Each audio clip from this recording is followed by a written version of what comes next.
ममता बनर्जी, उनको आपने कानूनी नोटिस भेजा, एक जज को आपने बीच में बायस्ड भी बताया, बॉलीवुड को आपने एक बार अंधा और बहरा भी कह दिया था। सुन करके मैं हैरान हुआ। तो आप एक फिल्म मेकर हैं या आप एक कंट्रोवर्सी मेकर हैं? कन्हैया कुमार इस्लाम कन्वर्ट कर गए। 1965 के वॉर में आपने कहा था कि नेहरू जी इसके जिम्मेदार हैं, पर उनका देहांत तो पहले ही हो चुका था। कहीं पर शायद आपने कहा था कि गांजा से कोविड-19 भी खत्म हो सकता है, कैनबिस से। उत्साह में आपने जो शेयर किया वो शायद कुछ जल्दी में शेयर कर दिया। ऐसा लगता है कभी कभी कि आप फिल्म थिएटर नहीं, न्यूज़पेपर के फ्रंट में रहना चाहते हैं। एक ट्वीट आपका बताता हूँ, आपने बोला as long as Bollywood has kings. Bollywood के इन एक्टर्स से क्या तकलीफ है? तो बेचारे आर्टिस्ट है आपकी इंडस्ट्री। जूते पे रखता हूँ ऐसी इंडस्ट्री को जिसमें किंग, बादशाह और सुल्तानों की गुलामी करनी पड़े लोगों को। फिल्मों की बात करें, वहाँ डिवाइड हो गया है। एक गुट जो बना रहा है परजानिया और हैदर बना रहा है, दूसरा कश्मीर फाइल्स और केरला स्टोरी बना रहा है। देश को जोड़ने वाली फिल्में कौन बनाएगा? अगर सब देश को बांटने वाली फिल्में बनाएंगे, जोड़ने वाली भी तो जिम्मेदारी होनी चाहिए किसी की, जो दिखाए कि ये देश एक है। ये दायित्व मेरे ऊपर नहीं है। देश को जोड़ने का काम राजनीतिक लोग करें, देश को जोड़ने का काम मीडिया करे, साधु संत करें, समाज सेवा वाले करें। मेरा सवाल है सवाल उठाना अपनी फिल्मों से। नमस्कार, मैं Vivek Bindra, founder and CEO बड़ाबिजनेस.com। वेलकम टू द बड़ा Bharat show, a tribute to India's global brand ambassador. ऐसे लोग जो भारत को बड़ा भारत बनाते हैं, उन्हीं की कहानियां जिम्मेदारी से आप तक पहुंचाते हैं। आज के जो हमारे मेहमान हैं, Indian film director, producer, writer, author, जिन मुद्दों पर कोई नहीं बोलता है, ये इंसान उनकी फाइल्स को खोलता है। हाँ, पर्दा हो या चर्चा, ये बेबाक बोल डालते हैं। आज आपको मिलवाने जा रहे हैं जो कश्मीर का दर्द दिखाकर जिन्होंने पूरे भारत को रुलाया है। आज उन्हें हमने बड़ा भारत पर बुलाया है। Please welcome mister Vivek Agnihotri. Hello, hi, नमस्ते। नमस्ते सर, स्वागत है आपका। कुछ बाउंसर्स, कुछ बीमर्स और थोड़ी थोड़ी स्पिन भी दूंगा मैं आपको बीच बीच में।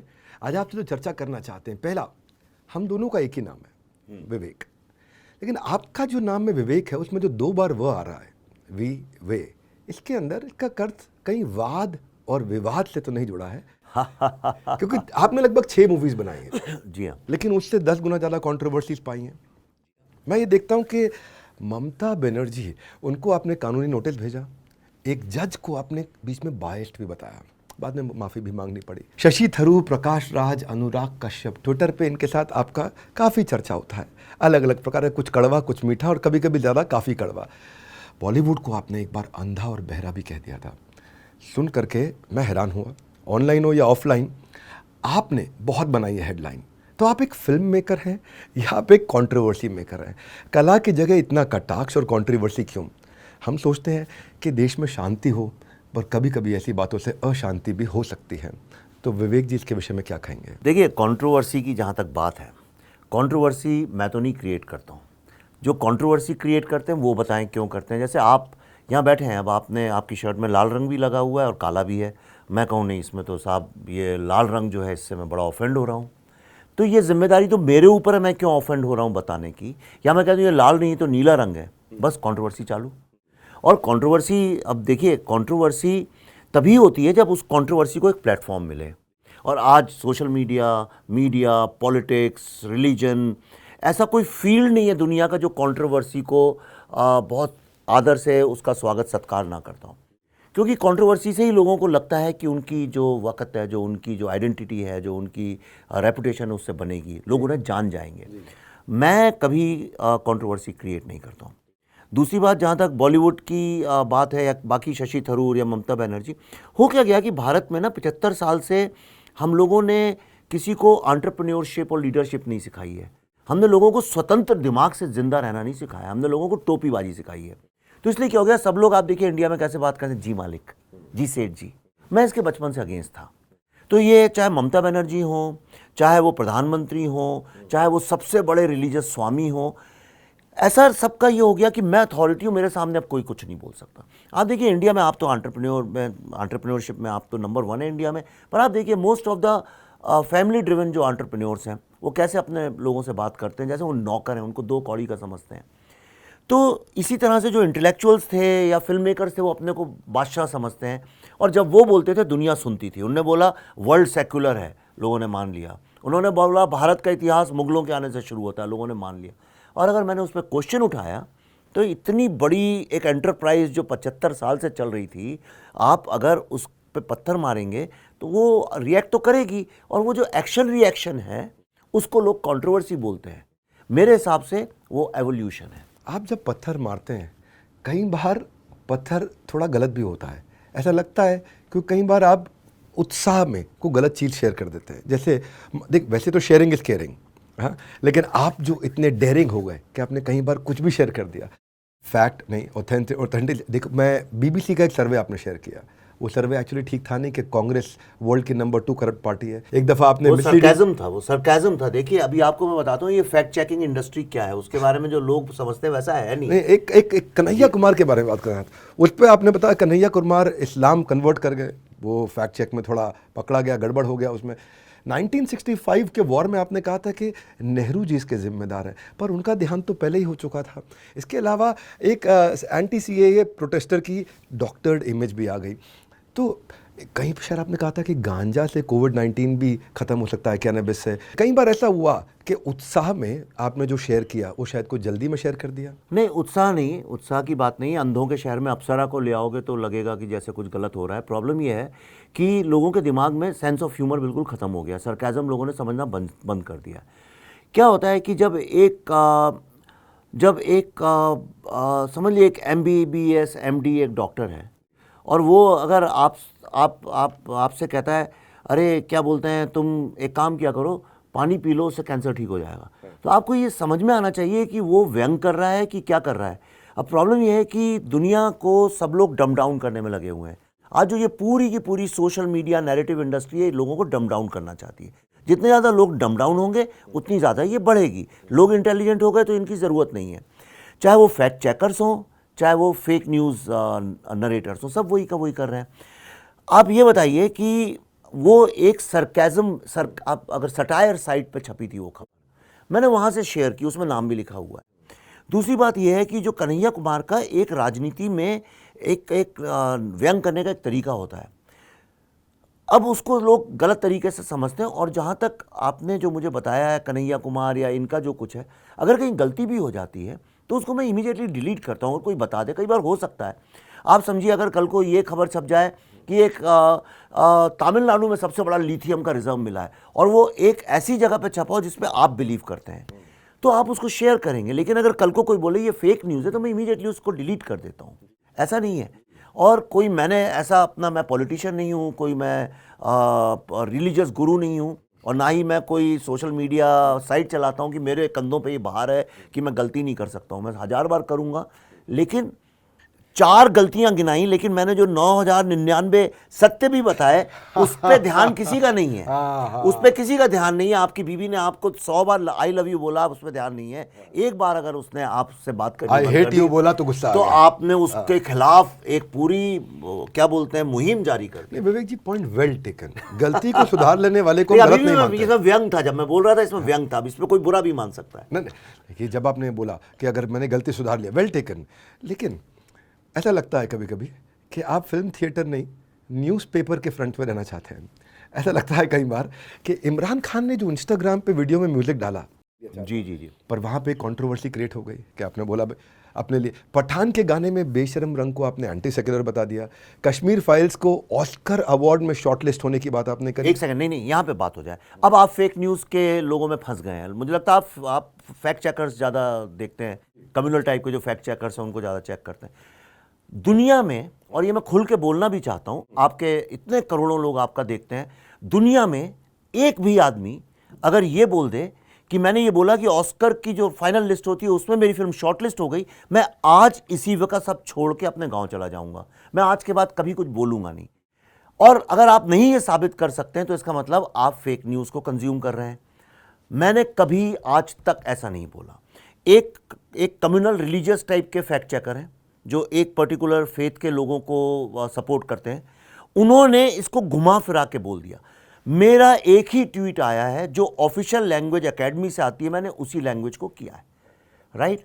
और चूंकि लोग अज्ञानी हैं, इग्नोरेंस इज अ ब्लिस, लोग अज्ञानी हैं, इग्नोरेंट हैं, मूर्ख हैं थोड़े, और कुछ महामूर्ख हैं, तो होता क्या है कि इन लोगों के बीच में जब आप कुछ बोलते हैं और अगर 100 महामूर्ख एक ज्ञानी व्यक्ति को क्वेश्चन करने लगे तो वो बेचारा कब तक अपना डिफेंड करेगा। लोग तो बुद्धा के बारे में भी यही बोलते थे जब बुद्धा थे। तो आप दुनिया की कोई ताकत अगर ये बता दे कि मैंने कभी ये बोला कि मेरी फिल्म ऑस्कर के लिए शॉर्टलिस्ट हो गई, लेकिन वो ऑस्कर की जो लिस्ट है 3000 फिल्मों में से जो 250-300 फिल्म सिलेक्ट होते हैं उसमें वो फिल्म ऑफिशियली सिलेक्ट हुई है, तो दुनिया की कोई ताकत इसको डिनाई नहीं कर सकती। चलो ठीक है, मैं इसको पीछे करता हूँ। क्या ये बात सच है?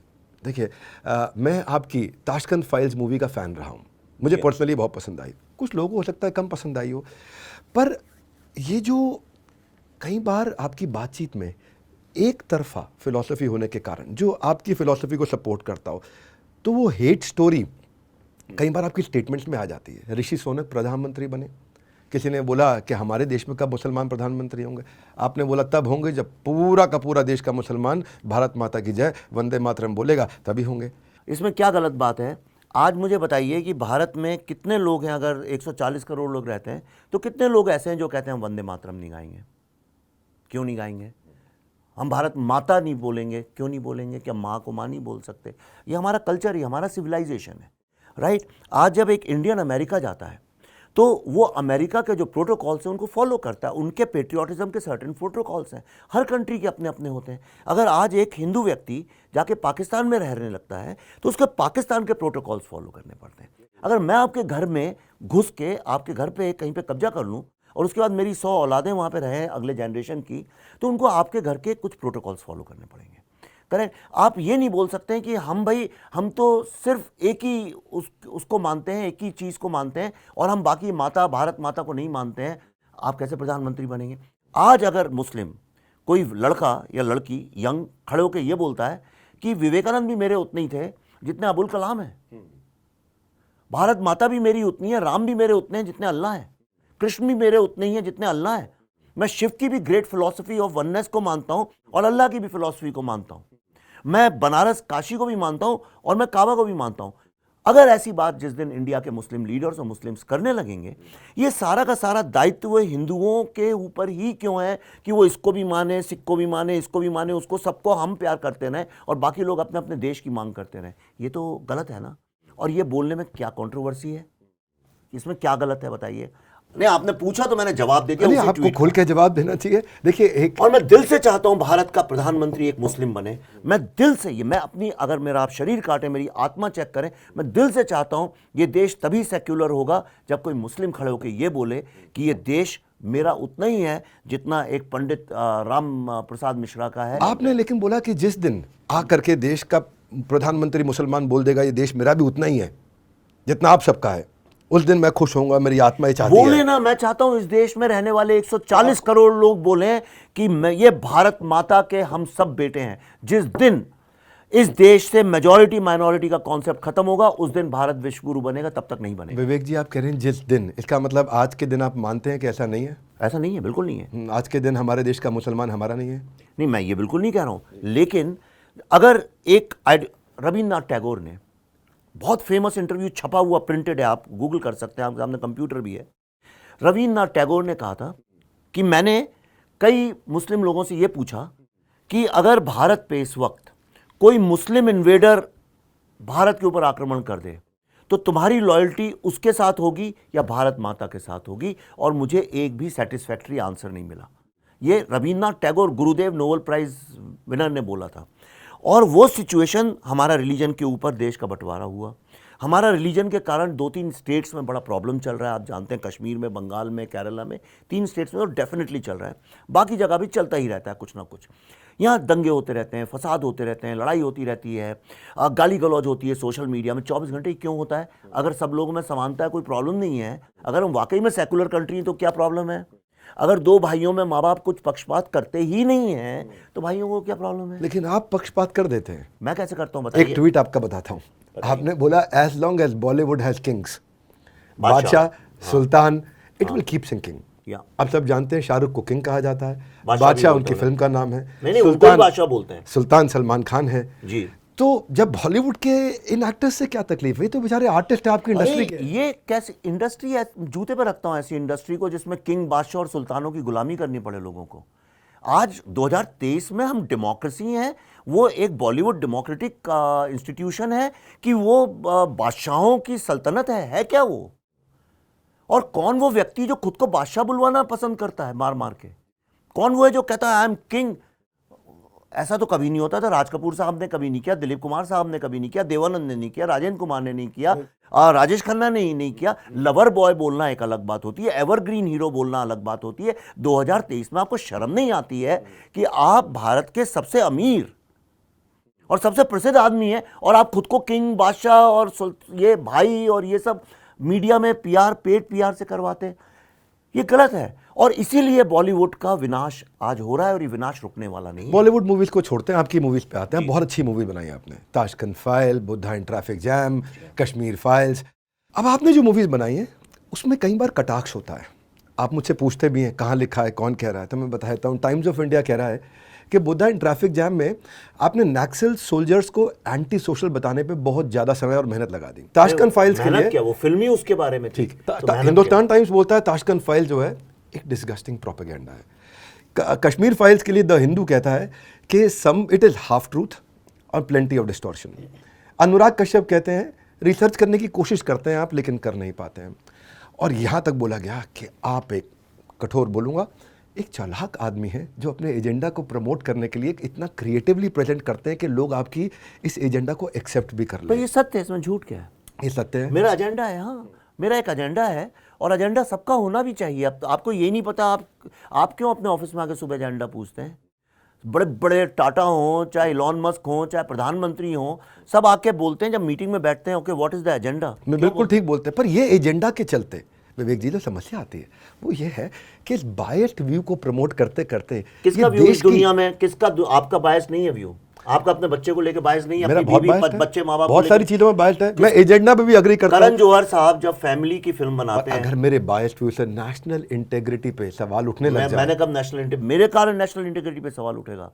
यानी अब मेरे कारण अगर उठ रहा है तो मतलब या तो सामने वाला अंधा है या मूर्ख है, कैसे उठ रहा है? यानी आप प्रोपेगेंडा जो शब्द है ना, जिस चीज़ से आप सहमत नहीं हो उसे प्रोपेगेंडा बोलिए, ठीक है? मेरी करण जौहर, प्रोपेगेंडा का मतलब है कि जो सत्य नहीं है आप वो दिखा रहे हैं, असत्य दिखा रहे हैं, जैसा होता नहीं है जिंदगी में आप वो दिखा रहे हैं, वो प्रोपेगेंडा है।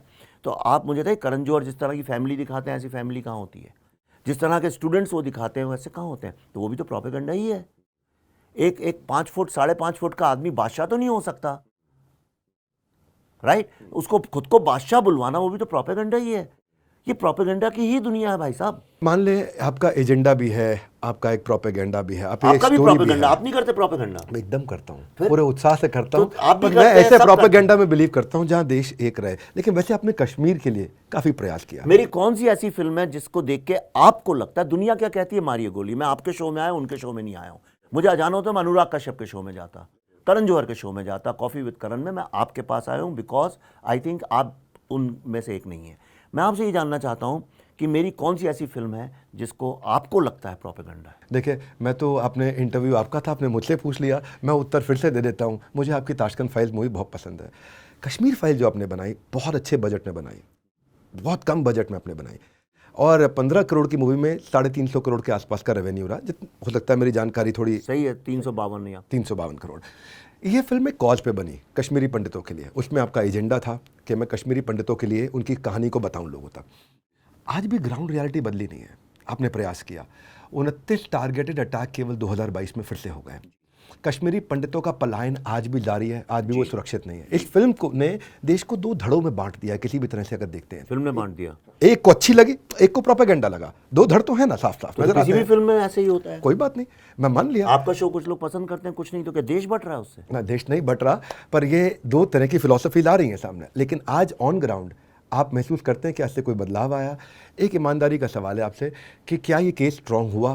क्या बॉलीवुड का इस्तेमाल जैसे अपने अपने एजेंडा के लिए किया है, ऐसा तो नहीं कि अपने पेन को बेचकर खुद गेन कर लिया और एक्चुअल गेन कश्मीरी पंडितों के लिए जो होना था वो नहीं हो पाया? आज क्या परिस्थिति है? तो इसका सवाल ये बहुत देखिए गंभीर सवाल है, तो इसको गंभीरता से सुनना पड़ेगा, ठीक है? आपने किसी ऑल ईयर्स टू यू। आपने किसी एक भी कश्मीरी पंडित से पूछा है कि इस फिल्म ने उनके लिए क्या किया है? बहुत उत्साहित थे देख करके, रोए, देखने के इमोशनल बाद हुए। आपने पूछा है क्या किया है इसके लिए? वो बताया उन्होंने, उनको बहुत अच्छी लगी मूवी कश्मीरी पंडितों को। फिल्म अच्छी और बुरी नहीं होती है।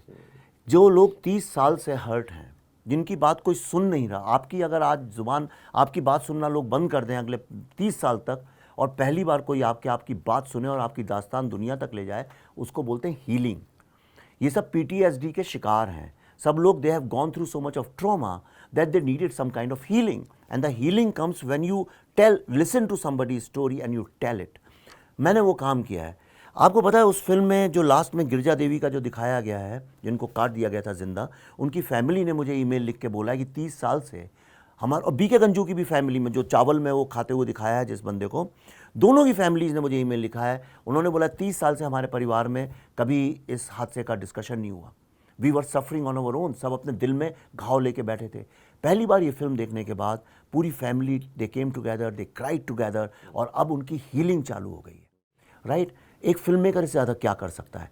आप लोगों को मोटिवेट कर सकते हैं एंटरप्रेन्योर बनने के लिए। एंटरप्रेन्योर तो नहीं बना सकते हैं। क्या आप पैसे देंगे उनको एंटरप्रेन्योर बनने के लिए? स्किल दूंगा, नॉलेज दूंगा, नहीं, तो मोटिवेट ये करूंगा। देखिए ये इंडिया का, विवेक जी मैं अग्री कर गया हूँ। मैं तो आपसे ज़्यादा बहस नहीं, नहीं मैं करूंगा। एक दूसरी बात बताना चाहता हूँ। आप जो कह रहे हैं कि ये देश को बांट दिया है या ये कर दिया है, अरे भाई फिल्म ने मरवाए क्या इतने लोग? 5 लाख कश्मीरी पंडित वहां से जो भगाए गए एक इस्लामिक टेररिज्म को लेके, ये क्या मैंने किए हैं? 1990 में जो हुआ उससे किसी को प्रॉब्लम नहीं है। एक फिल्म ने दिखा दिया, ये प्रॉब्लम है सबको।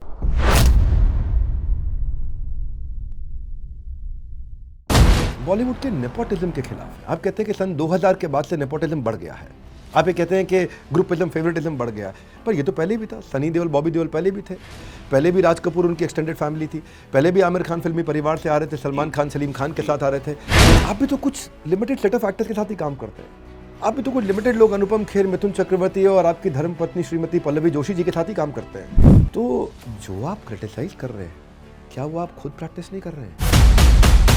आपके हिसाब से बॉलीवुड का सबसे पावरफुल पर्सन कौन है? बॉलीवुड में सबसे अंडररेटेड एक्टर कौन है बहुत अच्छे लेकिन नाम नहीं है उनका। बॉलीवुड में नेपोटिज्म का झंडा सबसे ज्यादा किसने गाड़ा है? कास्टिंग काउच बॉलीवुड में, लड़कियों का यौन शोषण, क्या ये सच्चाई है?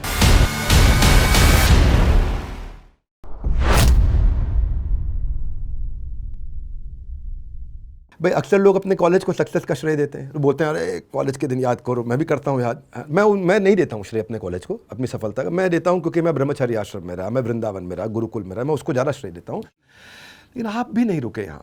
आपने तो यूनिवर्सिटी पे निशाना साध दिया। मैं JNU की बात कर रहा हूँ, आप JNU से पढ़े। मैंने कभी ये नहीं बोला कि JNU का एजुकेशन स्टैंडर्ड खराब है। अगर मैंने बोला हो तो आज से मेरे मुंह पर टेप लगा के घूमूंगा, या आप साबित कर दीजिए, दुनिया में कोई बोल दे। मैंने कभी ये नहीं बोला वहाँ से निकले हुए स्टूडेंट्स खराब होते हैं। मैंने ये नहीं बोला वहाँ के प्रोफेसर्स खराब होते हैं। मैंने ये एक ही बात शुरू से बोलता आया हूँ और आज भी बोल रहा हूँ और बोलता भी रहूँगा। JNU को एक गढ़ बनाया गया स्टूडेंट्स को रिक्रूट करने के लिए, अर्बन नक्सल्स की आइडियोलॉजी को प्रोपोगेट करने के लिए। करेक्ट? और इसमें क्या गलत बात है? तो आपके सामने उदाहरण, टुकड़े टुकड़े की मांग तो JNU में ही लगी थी। राइट? जो स्टूडेंट्स आज जेल के अंदर हैं वो कहाँ के स्टूडेंट्स के ही तो हैं। उमर खालिद वगैरह कहाँ के हैं? कहाँ के? आप बताइए। JNU के ही तो हैं। राइट? किसी और दिल्ली यूनिवर्सिटी के तो नहीं है। तो जब वो था, अब तो मैं नहीं बोलता हूँ क्योंकि वो मसला नहीं है। अब फिर से अगर कोई ऐसी बात करेगा तो मैं उसके बारे में बोलूँगा, और मैं ही क्यों, सारी दुनिया ही बोलती है। समझ गया मैं।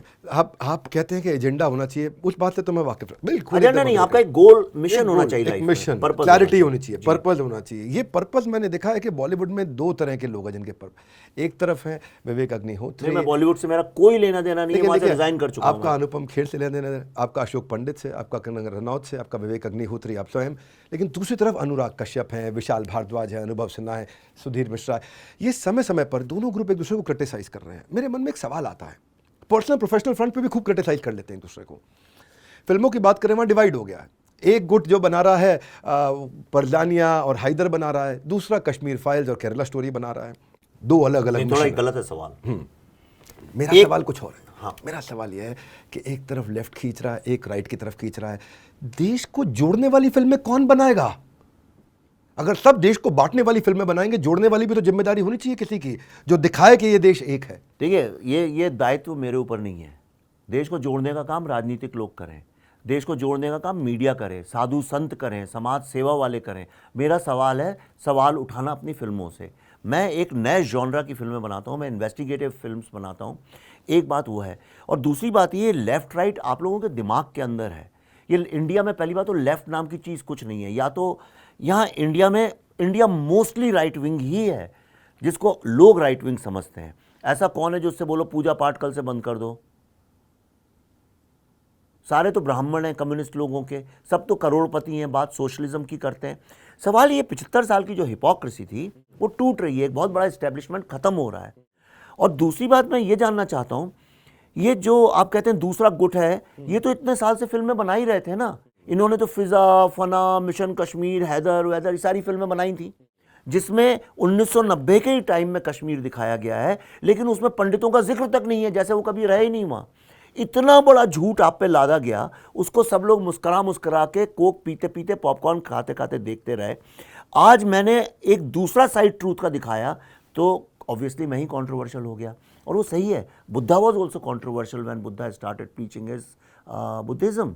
महावीर के साथ भी यही था। दुनिया में जो भी आदमी एक पुराने सिस्टम को तोड़ेगा उस आदमी को कॉन्ट्रोवर्शियल माना ही जाएगा। इलॉन मस्क को भी तो लोग कॉन्ट्रोवर्शियल मानते हैं, ये होगा। अनुराग कश्यप को आज से 10-15 साल पहले कॉन्ट्रोवर्शियल मानते थे, क्योंकि उसने उस सिस्टम को चैलेंज किया था। आज वो सिस्टम का पार्ट है। इसीलिए सुधीर मिश्रा की अभी जब फिल्म आ रही थी अफवाह, तो उनको ट्विटर पर जाके बोलना पड़ा कि मेरी फिल्म को कोई लिबरल प्रमोट ही नहीं करता है, और विवेक की फिल्म तो उसके फैंस आके देख लेते हैं। तो मैंने कहा आपके लेफ्टिस्ट दोस्त ही आपसे अगर प्रमोट नहीं कर रहे हैं फिल्म को, तो आप मेरे पास आइए। मेरे ऑफिस आए, मैंने प्रोड्यूस किया, पॉडकास्ट किया, इट बिकेम वायरल। दूसरी बात करते हैं, क्योंकि अभी आपने बोला मैंने बॉलीवुड रिजाइन कर दिया, हैदर जैसी मूवीज़ की आपने बात, मिशन कश्मीर की आपने बात करी कि उन्होंने छुपाया सत्य को। दूसरी साइड आप बॉलीवुड के नेपोटिज्म के खिलाफ हैं। आप कहते हैं कि सन 2000 के बाद से नेपोटिज्म बढ़ गया है। आप ये कहते हैं कि ग्रुपिज्म, फेवरेटिज्म बढ़ गया, पर ये तो पहले भी था। सनी देओल, बॉबी देओल पहले भी थे, पहले भी राज कपूर उनकी एक्सटेंडेड फैमिली थी, पहले भी आमिर खान फिल्मी परिवार से आ रहे थे, सलमान खान सलीम खान के साथ आ रहे थे। आप भी तो कुछ लिमिटेड सेट ऑफ एक्टर्स के साथ ही काम करते हैं। आप भी तो कुछ लिमिटेड लोग, अनुपम खेर, मिथुन चक्रवर्ती और आपकी धर्मपत्नी श्रीमती पल्लवी जोशी जी के साथ ही काम करते हैं। तो जो आप क्रिटिसाइज कर रहे हैं, क्या वो आप खुद प्रैक्टिस नहीं कर रहे हैं? ये मेरी चॉइस है। मेरी फिल्मों में जिस तरह के रोल होते हैं मैं दूं। इसमें तो क्या मतलब, मैं किसी को भी उसके लिए रोल लिख दूं कि भाई मेरे को ये साबित करना है दुनिया को, मैं Mithun Chakraborty 3 time national award winner है, Anupam Kher national award winner है, पल्लवी, मैं सिर्फ नेशनल अवार्ड विनर्स के साथ काम करता हूँ। मेरी अगली फिल्म द वैक्सीन वॉर में नाना पाटेकर हैं, तो वो भी नेशनल अवार्ड विनर है। I work with national award winner actors. आप बताइए, जब आप क्रिकेट टीम बनाते हैं, आप बेस्ट प्लेयर्स लेते हैं कि इस दुनिया को दिखाने के लिए मैं बड़ा अच्छा आदमी हूँ, अच्छा भाई तू भी आ जा, तू मेरे पड़ोसी का बेटा, बेस्ट ऑफ द बेस्ट लेंगे मेरिट तो पे मैं बिलीव क्यों ना करना लूं? तो चाहिए। मैं मेरिट पे लेता हूं। मैं स्वागत करता हूं इस उत्तर का, लेकिन अब मैं, अगर आप मुझे परमिशन मैं थोड़ी मैं अपने नालायक बेटे को काम देता हूं। और मेरी अगर पत्नी काम करती है तो वो ट्वाइस नेशनल अवार्ड विनर है, और दुनिया में कोई, आप क्वेश्चन कर सकते हैं उसके परफॉर्मेंस। नहीं, मैं जो उनका परफॉर्मेंस आपको मैं बोल देता हूं, अगर श्रीमती पल्लवी जी आप देख रहे हैं तो आपका भी मुझे ताशकंद फाइल्स में रोल बहुत अच्छा लगा। मेरा पहला सवाल, आप लेफ्ट के साथ हैं, राइट के साथ हैं या सेंटर के साथ हैं? मैं अपने साथ हूँ। आपके हिसाब से आपकी अब तक की सबसे अच्छी फिल्म कौन सी थी? मेरा ऐसा ख्याल है द ताशकंद फाइल्स। आपके हिसाब से आपकी अब तक सबसे बुरी फिल्म कौन सी थी? मेरा ऐसा ख्याल है गोल। अभी तक इतिहास में भारत के पॉलिटिक्स पे बेस्ट मूवी कौन सी लगी आपको? The Tashkent files I would say, या the Kashmir files for its courage. यानी इतनी करेज भारत में आज तक मैंने किसी में देखी नहीं। आपके हिसाब से बॉलीवुड का सबसे पावरफुल पर्सन कौन है? करण जौहर और शाहरुख खान, 2 लोग। आपके हिसाब से बेटर एक्टर कौन है, कंगना रनौत या दीपिका पादुकोण? Kangana Ranaut any day. आपके हिसाब से बेटर एक्टर कौन है, मनोज बाजपेयी या Nawazuddin Siddiqui? Any day Manoj Bajpayee for is versatile, is very versatile. आपके हिसाब से बेटर डायरेक्टर कौन है, आर्टिकल 15 के अनुभव सिन्हा या गैंग्स ऑफ वासेपुर के अनुराग कश्यप? आई वुड से Anurag Kashyap is a honest film maker. I don't think Anubhav Sinha has made an honest film because he manipulated the facts in his film. Haider के विशाल भारद्वाज या कश्मीर फाइल्स के विवेक अग्निहोत्री? हैदर के विशाल भारद्वाज। आपके हिसाब से बॉलीवुड में सबसे अंडररेटेड एक्टर कौन है बहुत अच्छे लेकिन नाम नहीं है उनका? मिथुन चक्रवर्ती। आपके हिसाब से सबसे ओवररेटेड एक्टर कौन है, किसी काम के नहीं है लेकिन बहुत नाम है? वो जिनके नाम है वो सारे। किसी एक का नाम लेना चाहेंगे? अब सारे के सारे, मतलब मैं नाम लेके नहीं बोलूँगा किसी के, लेकिन वो जितने लोग 100 करोड़ के ऊपर पैसे लेते हैं वो सारे के सारे, I think most of them are non actor. कौन कौन लेते हैं 100 करोड़ के ऊपर? आप सब जानते हैं, आप सब ज्ञानी हैं इस बात के, मैं किसी का नाम नहीं लूँगा। लेकिन आलिया भट्ट, श्रद्धा कपूर, जानवी कपूर, सारा अली खान, इन चारों में से आप किसके साथ काम करना चाहेंगे? मैं चारों के साथ काम करना चाहूँगा। मैं हर एक की, देखिए अपनी ये कॉफ़ी विद करण तो है नहीं कि यहाँ पे मैं ऐसा फंस के सवाल दूँ। मुझे ऐसा लगता है कि ये सवाल ही अपने आप में गलत है। वो ऐसे जैसे आपसे पूछा जाए कि आप अपनी पत्नी और अपने पिता और अपनी माँ और अपने बेटे के चारों के बीच में किसके साथ टाइम बिताना चाहेंगे? मैं चारों के साथ बिताना चाहूँगा। वरुण धवन, रणवीर कपूर, अर्जुन कपूर या अभिषेक बच्चन, इनमें से किसके साथ काम करेंगे? मैं सबके साथ करना चाहूँगा, इन सबको जोड़ के एक शोले जैसी फिल्म बनानी चाहिए। और इनमें से कोई ऐसा है जिसको आप ना इसके साथ नहीं? देखिए, Ranbir is a very talented, I love Abhishek Bachchan for his sincerity and honesty, and Varun has helped me in crisis, so I have a very special place for him in my heart. आपके हिसाब से बेटर एक्टर कौन है, अमिताभ बच्चन या Anupam Kher? Anupam Kher can become many characters, Amitabh Bachchan in any role will ultimately remain Amitabh Bachchan, but मैं अमिताभ बच्चन को ही देख के बड़ा हुआ हूँ, और मेरे दिमाग में, अगर मैं दुनिया में किसी स्टार को अपना आइकॉन नहीं मानता हूँ, लेकिन एक आदमी जिसको मैं बहुत श्रद्धा करता हूँ वो अमिताभ बच्चन है, और जिससे मैं बहुत प्यार करता हूँ वो है अनुपम खेर। बॉलीवुड में नेपोटिज्म का झंडा सबसे ज़्यादा किसने गाड़ा है? करण जौहर ने। कास्टिंग काउच बॉलीवुड में लड़कियों का यौन शोषण, क्या ये सच्चाई है? मुझे पता नहीं, करण जौहर जी सब जानते हैं, उनसे पूछिए। अगर करण जौहर ने आपको अपने शो पे इनवाइट किया तो क्या आप जाएंगे? Definitely not. आप इतनी कंट्रोवर्सीज क्रिएट कर लेते हैं या हो जाती हैं, क्या कभी डर लगता है? यानी मुझे ये बताइए कि एक आदमी, मैंने ये ब्लैक शर्ट पहनी है, एक आदमी आके कहता है आपने वाइट शर्ट क्यों पहनी है, तो उससे क्यों डर लगेगा?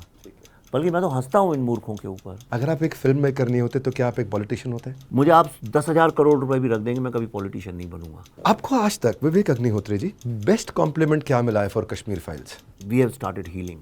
अभी तक सबसे बुरा क्रिटिसिज्म क्या मिला है कश्मीर फाइल्स के लिए? कुछ नहीं, ये सब ऊटपटांग की प्रोपेगेंडा है, ये है हमारी साइड क्यों नहीं है, रूठे हुए बच्चों की बात है कि हमारी चॉकलेट क्यों ले ली, नहीं मेरे को गलत आउट कर दिया, मैं बैटिंग मैं करूंगा, इस तरह की बातें। नॉर्मली मैं बॉलीवुड के सवाल नहीं करता हूँ, पर क्योंकि उस इंडस्ट्री में आपने बहुत काम किया मैं है। जवाब भी नहीं देता हूँ बॉलीवुड के, लेकिन आप, I like you, that's I am doing it. बहुत बहुत धन्यवाद। थोड़ी थोड़ी मेरी प्रशंसा होती रहती है, उत्साह बढ़ता रहता है। 3 जर्नलिस्ट का नाम लूँगा, इनमें से नंबर 1 बेस्ट कौन सा है, नंबर 2 कौन सा है, नंबर 3 समझ में आ जाएगा। राजदीप सरदेसाई, बरखा दत्त या रवीश कुमार? बरखा दत्त। बहुत खूब, बहुत खूब। पर दूसरी तरफ चलते हैं, राहुल गांधी या प्रियंका गांधी, आपके हिसाब से क्या लगता है दोनों में से पोटेंशियल किस में ज़्यादा है? दोनों ही, देखिए वो गलत, बहुत अच्छे लोग हो सकते हैं, लेकिन मार मार के उनको बना, इसी नेपोटिज्म के मैं खिलाफ हूँ। कांग्रेस में कई लायक लोग हैं, कितने सारे लायक लोग हैं जो, और मैं कहता हूँ तो आपको लगता है दोनों में पोटेंशियल नहीं है? Zero, I think they totally don't deserve. आपके हिसाब से बेहतर प्रधानमंत्री कौन रहे हैं, नरेंद्र मोदी या अटल बिहारी वाजपेयी? ऑब्वियसली नरेंद्र मोदी। हालांकि मैं अटल बिहारी वाजपेयी जी की गोदी में खेला हूँ, मेरे ऑफिस में भी उनके साथ बड़ी फ़ोटो लगी, हमारा उनसे घरेलू रिश्ता भी था, तो मुझे कायदे से तो उनके साइड बोलना चाहिए। पर मोदी जी का जो सबसे बड़ा कॉन्ट्रीब्यूशन है, लोग जानते नहीं हैं, क्योंकि जो पब्लिक में एक इमेज होती है वो एक अलग होती है। भारत को जोड़ने, आज केरला से लेकर कश्मीर तक लोगों को जोड़ने का जो काम है, एक आदमी ने बोला कि चलो आज झंडे लगा दो, और पूरा भारत झंडे लगा रहा है, कहीं नहीं भी लगाते होंगे। उनने बोला कि अच्छा चलो नेशनलिज्म के सूत्र में बन जाते हैं, सब लग गए, चलो भारत को स्वच्छ करते हैं, स्वच्छ करना, ये जो एक चीज़ है इंस्पिरेशन की, I think India needed. Bharat को हमेशा से, देखिए हम लोग आस्था वाले लोग हैं, हमको हमेशा एक बुज़ुर्ग चाहिए होता है जो हमें इंस्पायर और मोटिवेट करे, जिस पर हम श्रद्धा करें और उसकी कई बात को फॉलो करें। यही गांधी ने किया, यही नेहरू ने किया, और ये अब मोदी जी कर रहे हैं। हमें ऐसा ही लीडर चाहिए, प्रधानमंत्री। एक आखिरी प्रश्न, विवेक अग्निहोत्री जी की अब तक की, ये थोड़ा मीठा प्रश्न है, सबसे बड़ी अचीवमेंट क्या है? मैं तो नहीं समझता हूँ कि ऐसा कुछ मैंने अचीव किया लाइफ में। अचीवमेंट से ऐसा भी लगता है कि भाई आप बस अंत पे पहुँच गए, लाइफ टाइम अचीवमेंट, इनको अवार्ड दे दिया जाए, ऐसा नहीं है। लेकिन एक चीज़ मैंने ज़रूर अचीव करने की कोशिश की है, जो थोड़ा सफल भी हुआ हूँ। मैंने बॉलीवुड का जो साम्राज्य था उसको तो डेफिनेटली ध्वस्त करने की कोशिश की, और वो ध्वस्त हुआ भी है। बॉलीवुड ने एक झूठ बना के रखा था कि इसके अलावा और कोई तरीका ही नहीं है फिल्म बनाने का। मैंने वो हर परिभाषा को तोड़ दिया। विदाउट स्टार्स बनाता हूँ मैं, बहुत कम बजट में बनाता हूँ, ऑलमोस्ट ज़ीरो मार्केटिंग बजट अपना रखता हूँ। ऐसे विषयों पे बनाता हूँ जिसके लिए जो फिल्मों के बारे में कुछ भी नहीं जानता उसको भी बोल दो तो कहेगा अरे पागल हो गए हो क्या, काहे को आग में कूद रहे हो भैया, इस पर फिल्म नहीं बनाना। मेरी फिल्मों में गाने आने नहीं होते हैं, मेरी फिल्मों में कॉमेडी नहीं होती है, मेरी फिल्मों में एक्शन नहीं होता है, मेरी फिल्म में रिश्ते नहीं होते हैं, लव स्टोरी, मेरी फिल्मों में कुछ होता ही नहीं है सवाए 2 ग्रुप्स के जो आपस में बहस करते हैं, एक विषय है उस पर 2 लोग बात करते रहते हैं। और ये मैंने ज़रूर साबित कर दिया है कि उन सब चीज़ों के बिना भी फिल्म जनता तक पहुंचाई जा सकती है। मैंने एक न्यू मार्केटिंग, एक new style of film making और एक न्यू नैरेटिव लोगों को जागरूक करने का काम लाया हूँ। और दूसरा जो एक अचीवमेंट जो कश्मीर फाइल से अचानक मुझे पता चला कि इंडियन फिल्म्स अब एक सॉफ्ट पावर की तरह से यूज़ की जा सकती हैं।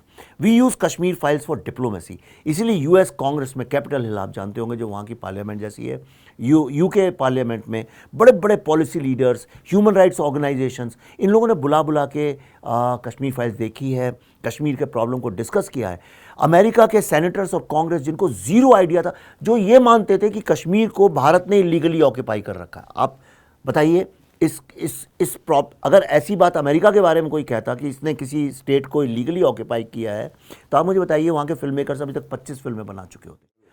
हमारे यहाँ किसी ने कोशिश भी नहीं की, और हमारी फिल्में देख देख के ही उनको ऐसा लगा कि हमने इलीगली, जब हैदर जैसी फिल्में देखते हैं तो उनको लगता है कि हमने इलीगली ऑक्यूपाई कर रखा है। पहली बार दे रियलाइज कि नहीं, ये तो स्टोरी कुछ और है।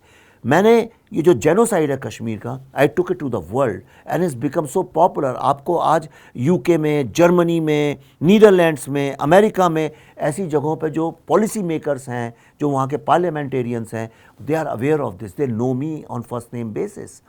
तो that's what I am doing now. I am doing the same thing with the vaccine war. Vaccine war आपकी मूवी आने वाली है, और एक दिल्ली फाइल्स। इनके बारे में जाने से पहले अगर कुछ बताना चाहें अपने व्यूअर्स को, क्योंकि कुछ व्यूअर्स आपको इतना पसंद करते हैं तो शायद उनके मन में होगा कि आने वाली 2 मूवीज़ में क्या, इसके बारे में कुछ कहना चाहेंगे? मुझे ऐसा लगता है कि 1857 के रेवोल्यूशन के बाद भारत में जो सबसे बड़ा रेवोल्यूशन हुआ है वो हुआ है कोविड के दौरान, जो हमने वैक्सीन बनाई। पर अनफॉर्चुनेटली चूंकि हमारा मीडिया इतना पैथेटिक और इतना zero research like Bollywood they spend on it, सबको बता दिया कि ये तो सिर्फ भारत बायोटेक और सीरम ने बनाई। Of course they were part of it, लेकिन they are also part of it, they did not actually initiated the process.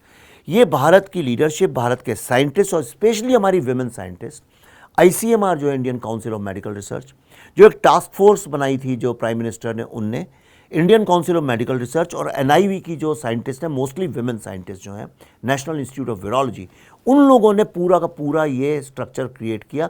उसके बाद मैन्युफैक्चरिंग, डिस्ट्रीब्यूशन के लिए इट वेंट टू सीरम और इन लोगों ने बनाया।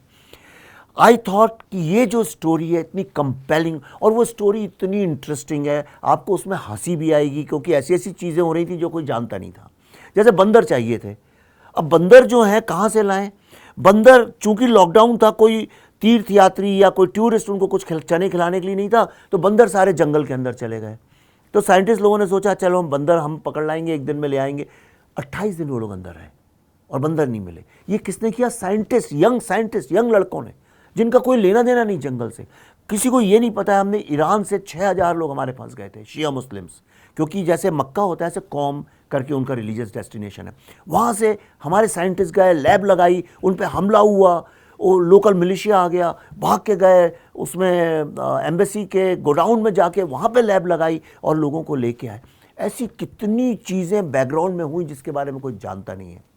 और जो सबसे बड़ी बात मुझे लगी कि हमारी जो माँ बहनें थीं, उन लोगों के त्याग और तपस्या की जो कहानी है 2 साल की, वो लोगों तक लाना बहुत आवश्यक है।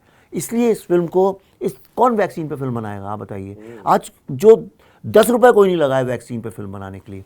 तो जो कश्मीर फाइल से थोड़ी बहुत इनकम हुई थी, थोड़ी बहुत इसलिए बोल रहा हूँ, थोड़ी ही बहुत हुई थी, बहुत तो बड़े पार्टनर्स की होती है। और जब स्टूडियो इन्वॉल्व होते हैं, लोगों को शायद पता नहीं है, लोगों को लगता है 350 करोड़ किया है बिजनेस तो सारे पैसे विवेक के पास आ गए। ऐसा नहीं है, उसका बहुत छोटा हिस्सा आपके पास आता है। हमने 10 करोड़ रुपए में ये फिल्म पूरी अपने पैसे से बनाई है, और इसको मार्केट ऑलमोस्ट, अब पैसे भी नहीं है मार्केटिंग के, तो हम लोगों से प्यार मोहब्बत से कर आके उसको कर रहे हैं। That is what the vaccine war is. Vivek ji, आप इंसान एक हैं, लेकिन आप में न जाने कितनी आवाज़ें दबी हुई हैं, जिनमें से कुछ बातें आपने यहाँ करी। आप जो काम करते हैं, कभी उसके रूप में नज़र आता है वो आपकी फाइल्स में, और कभी आपके क्रोध के रूप में भी नज़र आता है। मैं क्रोधित बिल्कुल रहता ही नहीं हूँ। देखिए, मैं आपको एक बात आज बताता हूँ। अगर आप ध्यान से मेरी चीज़ों को फॉलो करें, सारा जितना मेरा मटेरियल अवेलेबल है, मेरी किताबों को, अर्बन नक्सल्स 90% स्पिरिचुअल बुक है। मैं बहुत ही स्पिरिचुअल आदमी हूँ। मैं वेदांता को मानने वाला व्यक्ति हूँ। मैं विवेकानंद का भक्त हूँ। और अगर विवेकानंद को लोग ध्यान से पढ़ें तो आधे हिंदू लोग तो उनको शायद रिजेक्ट ही कर दें, क्योंकि उन तो इतने मॉडर्न थिंकिंग के थे। मैं अद्वैता को मानता हूँ। पूरा दिन में मैं सात्विक खाना खाता हूँ। मैं क्रोधित नहीं हूँ, मैं कॉन्फिडेंट आदमी हूँ।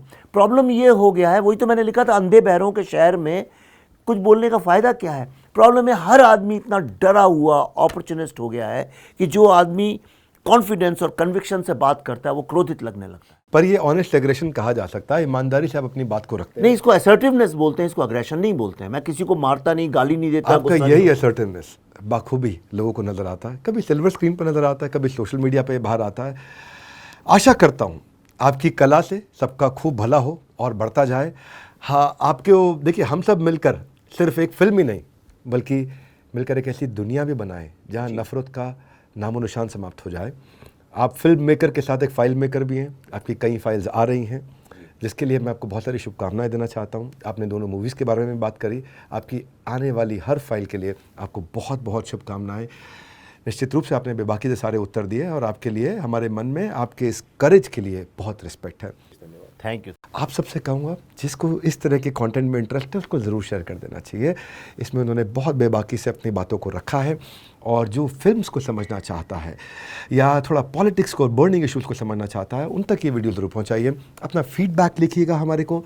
अगला गेस्ट आप किन से मिलना चाहते हैं द बड़ा भारत शो में, बस थोड़ा सा और इंतज़ार। एक और आ गया बड़ा वाला बुधवार, जहां हम आपको मिलवाएंगे किसी ऐसे व्यक्ति से जिसने भारत को बड़ा भारत बनाया है। आप सबका हृदय की गहराई से प्रेम पूर्वक हाथ जोड़ के विनम्रता पूर्वक वर्ल्ड के नंबर 1 एंटरप्रेन्योरियल यूट्यूब चैनल को सब्सक्राइब करने के लिए और इस वीडियो को पूरा देखने के लिए बहुत बहुत धन्यवाद। विवेक जी, आपका विशेष धन्यवाद। Thank you very much.